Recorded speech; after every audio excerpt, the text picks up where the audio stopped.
Friends, मैं निशांत गोयल आप सभी का स्वागत करता हूं मेरे YouTube चैनल पर।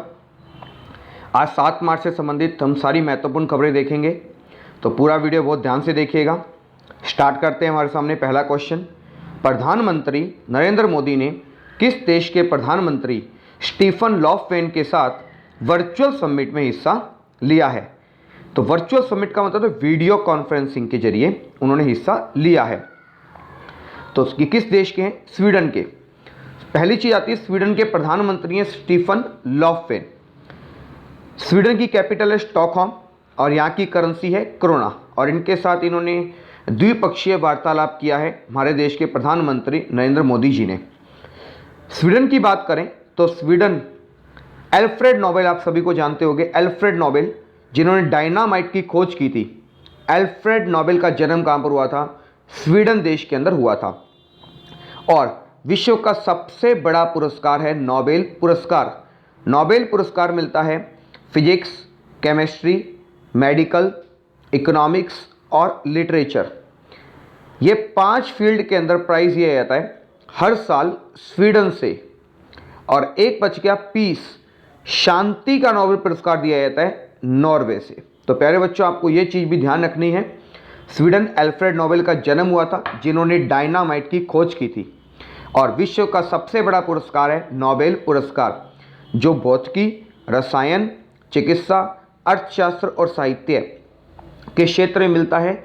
ये मिलते हैं स्वीडन से, देश से दिए जाते हैं। और एक शांति का पुरस्कार है नोबेल पुरस्कार, ये दिया जाता है नॉर्वे से।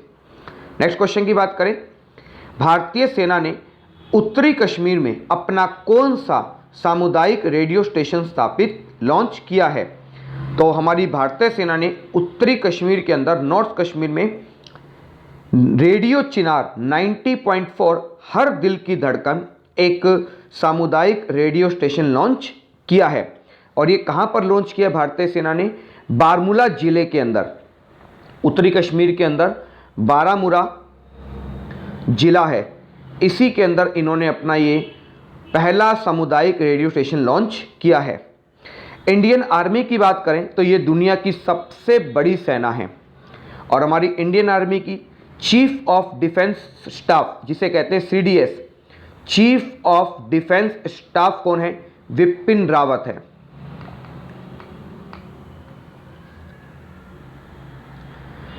और करंट टाइम पे आर्मी के जनरल हैं मनोज मुकुंद नरवाणे। ध्यान रखना है, करंट टाइम पे आर्मी के जनरल मनोज मुकुंद नरवाणे। और आर्मी डे बनाया जाता है हर साल 15 जनवरी को बनाया जाता है आर्मी डे, थल सेना दिवस। नेक्स्ट क्वेश्चन की बात करें, प्रधानमंत्री नरेंद्र मोदी को सम्मान ऊर्जा और पर्यावरण में स्थिरता के प्रतिबद्ध के लिए किस सम्मान से सम्मानित किया गया है? तो उन्हें ऊर्जा के लिए और एनवायरनमेंट के प्रति जागरूकता फैलाने के लिए Cambridge Energy Research Associates Week के वैश्विक ऊर्जा और पर्यावरण लीडरशिप पुरस्कार से क्या किया गया? सम्मानित किया गया है। नेक्स्ट क्वेश्चन की बात करें पहले बच्चों, किस राज्य के CM द्वारा घरों की पहचान चैलिक नामक कार्यक्रम और विकास योजना शुरू की गई है?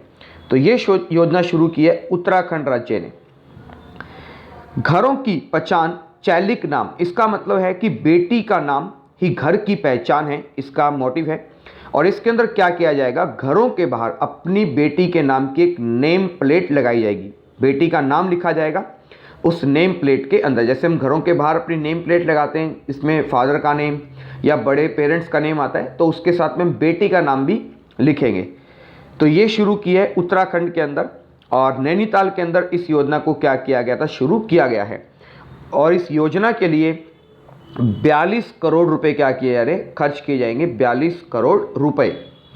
इसी के साथ आपको ध्यान रखना है कि सृष्टि गोस्वामी, अभी हाल ही के अंदर हमने 24 जनवरी को नेशनल गर्ल चाइल्ड डे बनाया था। तो नेशनल गर्ल चाइल्ड डे, राष्ट्रीय बालिका दिवस पर उत्तराखंड के अंदर एक दिन की CM बनी थी सृष्टि गोस्वामी। भारत के इतिहास में एक दिन की CM बनी है सृष्टि गोस्वामी, जिन्हें 24 जनवरी को राष्ट्रीय बालिका दिवस पर उत्तराखंड की चीफ मिनिस्टर बनाया गया था। आपको नाम याद रखना है, उनका नाम है सृष्टि गोस्वामी।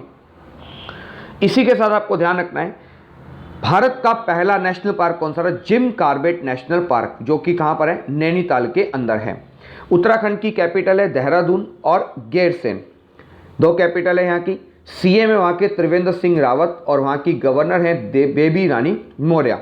इसी के साथ आपको ध्यान रखना है, अभी 2021 के अंदर महाकुंभ जो आयोजित हो रहा है वो कहाँ पर आयोजित किया जा रहा है? उत्तराखंड के हरिद्वार के अंदर आयोजित किया जा रहा है। और हरिद्वार में जो महाकुंभ लगता है वो गंगा नदी पर लगाया जाता है।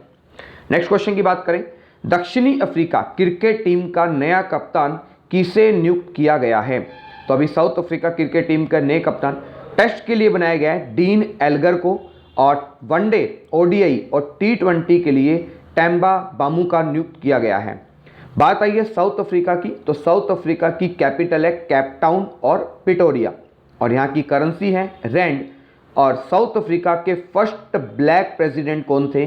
नेल्सन मंडेला थे। आपको ये भी ध्यान रखना है, नेल्सन मंडेला।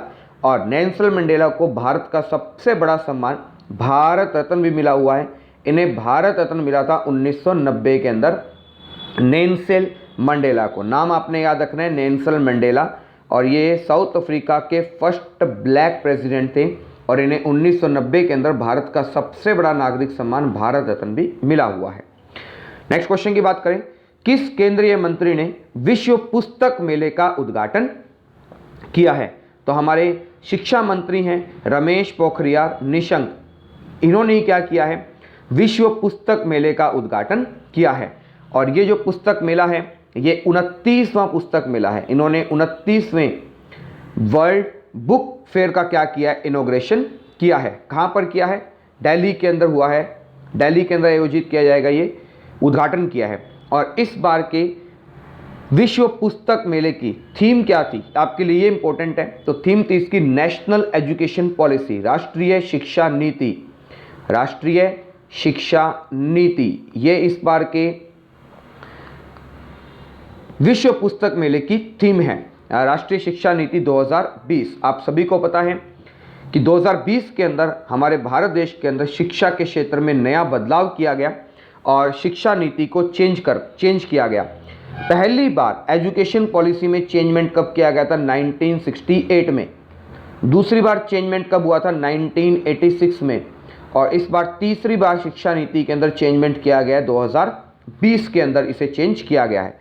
पहले जो हमारी चलता था 10+2 का सिस्टम चलता था कि 10th के बाद हमें 2 साल और स्कूलिंग पढ़ाई करनी पड़ती थी, जिसे अब चेंज कर 5+3+3+4 के अंदर कन्वर्ट कर दिया है। ध्यान रखना है। तो हमारी नई एजुकेशन पॉलिसी कब आई थी? 2020 के अंदर लाई गई थी। और हमारे एजुकेशन मिनिस्टर कौन है? शिक्षा मंत्री कौन है? रमेश पोखरियाल निशंक हैं। और इसी के साथ आपको ध्यान रखना है, शिक्षा मंत्रालय का पुराना नाम क्या था? ह्यूमन रिसोर्स डेवलपमेंट मिनिस्ट्री, मानव संसाधन विकास मंत्रालय का नाम बदलकर क्या रख दिया है? शिक्षा मंत्रालय रख दिया है। और रमेश पोखरियाल जी का चुनाव सभा क्षेत्र कौन सा है? हरिद्वार। इन्होंने उत्तराखंड के हरिद्वार से चुनाव लड़कर ये आए थे। नेक्स्ट क्वेश्चन की बात करें, किस लेखक को बिहारी पुरस्कार 2020 से सम्मानित किया जाएगा? तो बिहारी सम्मान की बात करें तो ये मिलेगा मोहन कृष्ण बोहरा को दिया जाएगा 2020 का बिहारी सम्मान। हिंदी के प्रसिद्ध कवि हुए थे बिहारी लाल। बिहारी लाल के नाम पर ही इसी पुरस्कार का सम्मान रखा गया है, बिहारी पुरस्कार 2020। मोहन कृष्ण बोहरा को उनकी बुक है, उनकी बुक का नाम याद रखना है, तस्लीमा संघर्ष और साहित्य। इसी बुक के लिए मोहन कृष्ण बोहरा को बिहारी पुरस्कार 2020 से सम्मानित किया जाएगा। बात करें बिहारी पुरस्कार की तो इस पुरस्कार की शुरुआत की गई थी 1991 से। और ये पुरस्कार दिया किसके द्वारा जाता है? के बिरला फाउंडेशन के द्वारा ये पुरस्कार दिया जाता है। और इसी के साथ आपको ध्यान रखना है, सबसे पहला बिहारी पुरस्कार पाने वाले कौन थे? डॉक्टर जय नीरज को मिला था। ध्यान रखना है आपको ये नाम, डॉक्टर जय सिंह नीरज को सम्मानित किया गया था। सबसे पहला बिहारी पुरस्कार किसे मिला था? डॉक्टर जय सिंह नीरज को। तो आई होप आपको इस क्वेश्चन से इतनी सारी चीज क्लियर हुई होगी। नेक्स्ट क्वेश्चन की बात करें, केंद्रीय रिजर्व पुलिस बल सीआरपीएफ के महानिर्देशक डीजी डायरेक्टर जनरल का अतिरिक्त प्रभार किसे ग्रहण किया गया है? तो ये दिया गया है कुलदीप सिंह को दिया गया है। कुलदीप सिंह ने इससे पहले जो थे एपी महेश्वरी के सेवानिवृत्ति का ये स्थान लेंगे, एपी महेश्वरी के बाद लेंगे। बात करें CRPF central reserve police force, इसकी स्थापना की गई थी 24 जुलाई 1939 को। और सीआरपीएफ का हेड ऑफिस कहाँ पर है प्यारे बच्चों? तो ये है दिल्ली के अंदर है। इसी के साथ आपको एक चीज़ और ध्यान रखनी है, सीआरपीएफ का आदर्श वाक्य क्या है, इसकी टैगलाइन क्या है, ये भी आपको याद होनी चाहिए। स्लोगन क्या है इसका? सेवा और वफादारी। सेवा और वफादारी, ये किसका स्लोगन है? सीआरपीएफ का है। और ये गृह मंत्रालय के अंडर में क्या करता है? काम करता है। नेक्स्ट क्वेश्चन की बात करें, भारत ने किस देश के साथ ब्रह्मोस मिसाइल समेत अन्य रक्षा उपकरणों की आपूर्ति के लिए, सप्लाई के लिए करार किया है? तो फिलीपींस देश के साथ किया है, समझौता किया है। फिलीपींस की कैपिटल है मनीला, यहाँ की करेंसी है पीसो। और फिलीपींस से आपको एक चीज़ और याद रखनी है, एशिया के अंदर बैंक है एडीबी, एशियन डेवलपमेंट बैंक, एशियाई विकास बैंक का हेड ऑफिस भी कहाँ पर है? मनीला, फिलीपींस के अंदर है। नेक्स्ट क्वेश्चन की बात करें, कौन सा बल्लेबाज T20 इंटरनेशनल क्रिकेट में लगातार 6 गेंदों पर 6 छक्के मारने वाला विश्व का दूसरा खिलाड़ी बन गया है? तो दूसरे खिलाड़ी बने हैं, वेस्ट इंडीज के प्लेयर हैं किरोन पोलार्ड, ये बने हैं दूसरे नंबर के। और इनसे पहले आप सभी को पता है हमारे इंडियन क्रिकेट टीम के स्टार ऑलराउंडर थे युवराज सिंह, जिन्होंने 6 गेंदों पर 6 छक्के लगाए थे इंग्लैंड के खिलाफ। और अब दूसरे प्लेयर बन चुके हैं किरोन पोलार्ड, जो वेस्ट इंडीज़ के हैं। आई होप प्यारे बच्चों आपको इस वीडियो से सारी चीज़ क्लियर हुई होगी। मैं शॉर्ट के अंदर काफ़ी अच्छी कंटेंट बनाने की कोशिश करता हूँ, जो आपके लिए बहुत ज़्यादा यूज़फुल रहने वाला है। तो आप प्रॉपर रूप से हर चीज़ों को नोट करते रहिए और अपने नोट्स बनाते रहिए। हर एक चीज़ आपके एग्ज़ाम के लिए यूज़फुल रहती है और आपको एग्ज़ाम में कहीं ना कहीं इन चीज़ों का यूज़ होता रहेगा। तो थैंक यू।